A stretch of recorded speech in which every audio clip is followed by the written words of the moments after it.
Hey everyone, this is Mike from Miskatonic U, and today we're going to talk about ghosts and spirits. I'm not going to go into too much detail because you can kind of do an internet search and find out all you want. People have all sorts of understandings of ghosts and spirits. We're going to talk about different paranormal and supernatural events moving forward. But today we're going to talk about ghosts and spirits.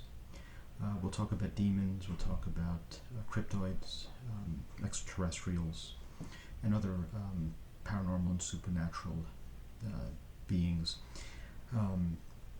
But today it's just going to be ghosts and spirits. Ghosts are usually believed to be the spirit of a dead person. Their spirit leaves their body, and rather than move on to whatever place the spirit moves on to, they remain stuck.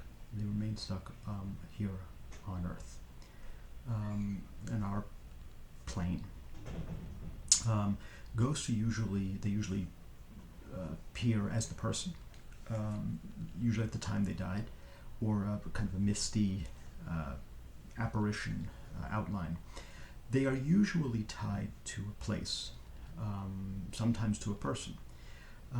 And they very often, it's almost like an imprint. They just kind of recycling their life. They don't know they're dead necessarily, and they just continue to move in this kind of limbo between worlds, the world of the living and the afterlife.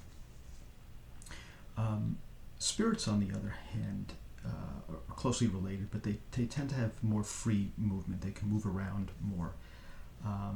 There may be a little bit more self-awareness on their part.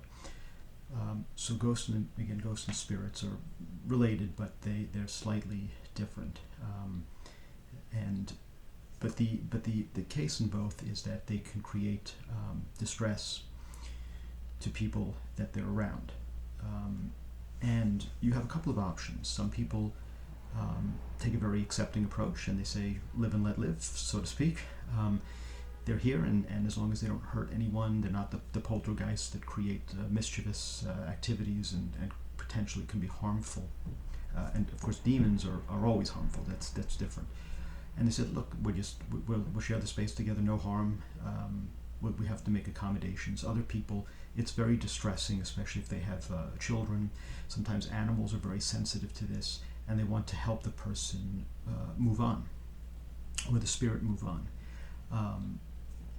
It's whatever you feel comfortable with, and so the goal is to either accommodate, if that's what you want, or to help the spirit move on. It's not to damage them, destroy them, kill them in a spiritual sense, because they're already dead. But so that's basically the difference between ghosts and spirits, and there's a variety of ways of doing this, of helping a person move on.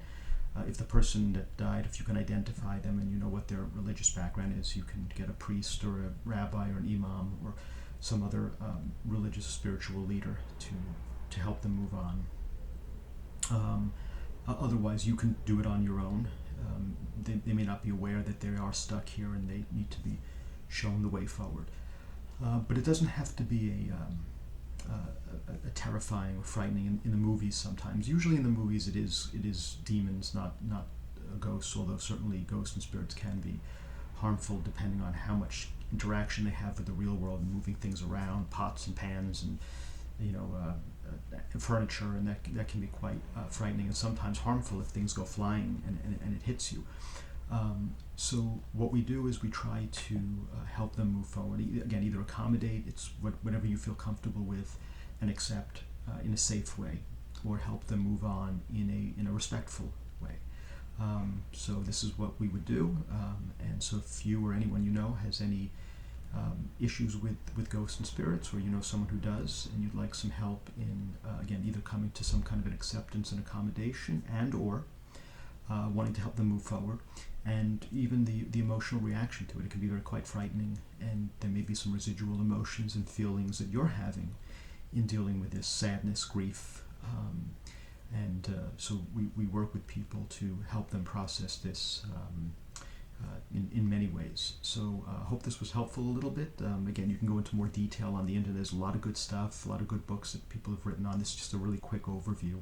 But I hope you found it helpful, and I'll be having more of these videos. See you next time. Thanks.